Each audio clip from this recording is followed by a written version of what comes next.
আচ্ছা মালা, আমি তো তোমাকে অনেকবার ভিজুয়ালাইজেশন করে পড়া শিখিয়েছি, তাই না? আচ্ছা, আজকে আমি তোমাকে একটা নতুন টপিক শেখাবো। দেখি তো তুমি কেমন মনে রাখতে পারো, কেমন তোমার মোটর মেমোরি কাজ করে।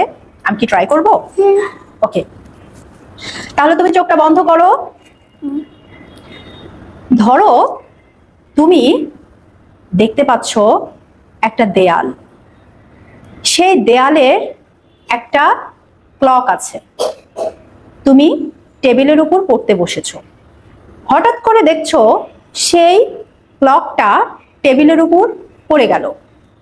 1 নাম্বার ছিল ক্লক, 2 নাম্বার ছিল টেবল, এবং হঠাৎ করে একটা সুপারম্যান এসে সেই ক্লকটাকে তুলে নিয়ে চলে গেল। তার মানে 3 নাম্বারে আছে সুপারম্যান।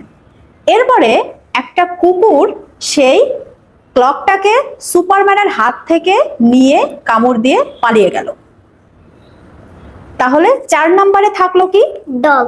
কুকুর। আচ্ছা, আমি তোমাকে প্রশ্ন করছি, একটু দাঁড়াও। এরপরে কুকুরটা যেতে যেতে একটা গাড়ির সাথে ধাক্কা খেয়ে গেল। তার মানে 5 নাম্বারে ছিল গাড়ি।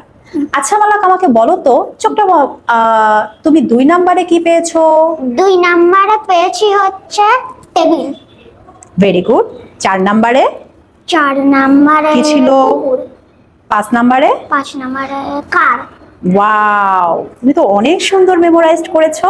থ্যাংক ইউ, একটা ক্ল্যাপ। এটা ছিল চেইন অফ ওয়ার্ডস, মানে শব্দকে জুড়ে দেওয়া। এই টেকনিকে আপনি আপনার সন্তানকে সুন্দর করে একের সাথে আরেকটা শব্দ বা একটার সাথে আরেকটা সেন্টেন্স অথবা একটা ঘটনার সাথে আরেকটা ঘটনা কিভাবে কানেক্ট করে আপনার সন্তানকে আপনি পড়াবেন এবং সেটা সে মনে রাখতে পারবে, এটাই ছিল তার টেকনিক।